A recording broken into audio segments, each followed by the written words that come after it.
Hi everyone, and please press subscribe to my YouTube channel. I'm very grateful to everybody who has subscribed, and also I'm very grateful to everybody who continues to support my videos by sharing them, commenting and liking. I'm very, very appreciative. Today I want to speak about the attacks that took place in Dublin City yesterday, specifically in Stoneybatter, because there was a number of attacks over the weekend and a number of incidences.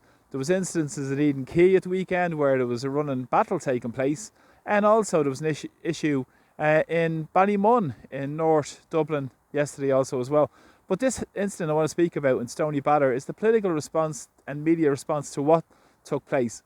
Around 2:30 yesterday, a man in his 20s from South America, I understand, went on a stabbing frenzy and just totally randomly went out and knocked at doors, stabbed people that were opening doors, stabbed a man that was walking down to open a door, and also stabbed another person who was walking down with their bicycle. This was absolutely horrific. But this has all happened on the watch of the Irish political establishment. It's absolutely disgraceful what's happening to Dublin City and many more parts of Ireland. Now, this comes on the back of issues around the North Inner City for years and years that have been neglected. Issues around the access to housing, access to health services, and the running down of council flat complexes in around Dublin City. Big issues and lack of services because of government policies.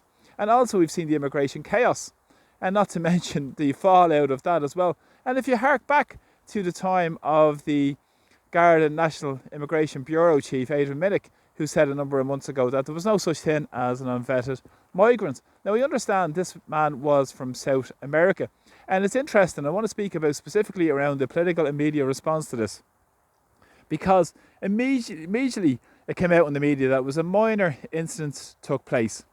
Now, this for me was a serious, very serious incident, to put it very, very mildly. And also what's important with this is that the man had a minor interaction with the Gardaí, apparently, according to the Minister for Justice, Jim O'Callaghan, in 2023. Now, isn't this interesting? Now, also what's important with this is the O'Callaghan's response to say that the person was not receiving or not seeking international protection or had been granted international protection. And he also said that it was a random attack. And this was coming across the media completely over the last number of hours. It's a random attack. It's an isolated incident. It might never happen again. And all this type of nonsense. Well, it is a huge incident in Ireland and Dublin. But they're trying to downplay what's going on. Now, this comes in the back of a myriad of issues that have happened in around Dublin and around Ireland in the last period of time that have been ignored by the political classes and the political establishment, because of course it's been on their watch when all these incidents and carnages is happening around our capital city and many more parts of Ireland.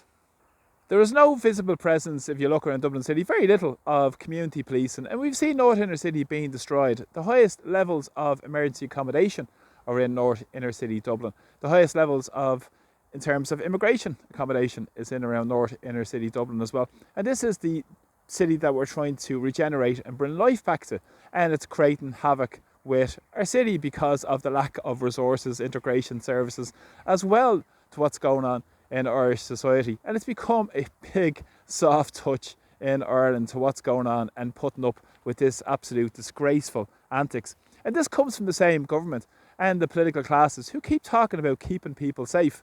Only last week, Micheál Martin spoke about staying safe during Storm Elwyn. Of course, we won't mention about the hundreds and thousands of people that are still without power in Ireland that Micheál Martin's paying lip service to. Well, today, he's off in Brussels getting his orders off his masters over there. And also, he spoke about saving lives and staying in their homes. Now, this is just remarkable. At the same time, what about the people's living their lives in peace and with dignity and in safety in their communities? It seems like they were told to stay at home from 3 o'clock yesterday and stay indoors while this absolute catastrophe was taking place on their doorstep. Now, this comes in the back of COVID as well, and this has big consequences, because if you look at what happened in COVID, it was exactly the same. Saving lives, stay at home, protect your granny, all this type of narrative that was pushed by the political classes saying they care about us, when actually they don't, when they have let this carnage happen on our streets.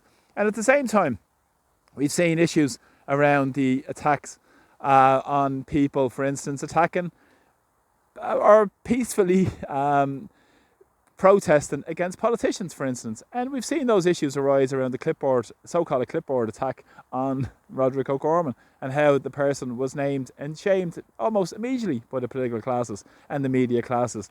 And of course, this is more of the same narrative that we come to expect from the Irish political establishment. It is disgraceful what's taken place in Ireland. It's a big, huge incident that took place on the streets of Dublin. But again, it's been downplayed time and time again by the political classes.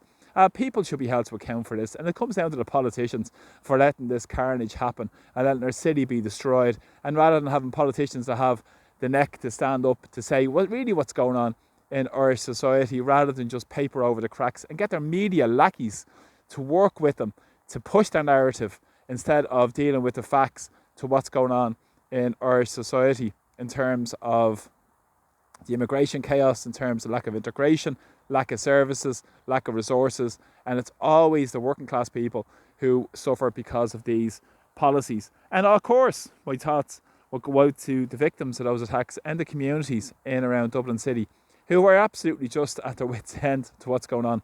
But this is what you have when you have no consultation, no hand, act or part in what happens in communities in our beautiful country, because people don't have a say to what's going on, and they're left powerless and left isolated in their homes because of what's going on in Irish society currently. And at the same time, we have Micheál Martin, as I said, off in Brussels today. This is who he represents. He's not interested in representing the people of Ireland. If he had any real support for the people of Ireland, he would be standing there in Stoneybatter today and saying he would resolve this issue and not let it happen again or fester. But what happened is, it'd be brushed under the carpet, be forgotten about like many more issues in Irish society until the next issue arises, and then they've tried to normalise these issues. And this is what's going to happen, more of these isolated, dare I say it, regular incidents in Irish society unless these are dealt with, because it's absolutely disgraceful. It shows you the political establishment have facilitated this through their neglect of basic services in Dublin City and having no democracy in local communities where people don't have a say to what goes on, and are ignored for years and years and years. And then when something like this happens, they are all quick to jump to the narrative of the political establishment and their media lackeys who push this nonsense out all the time down people's throats rather than deal with it. We need to know the truth to what goes on. We need to actually get the facts out to what goes on in Irish society, but also put the needs of people first. And thanks so much for the support of my videos. I'm very grateful. Please press subscribe. Slán, take care.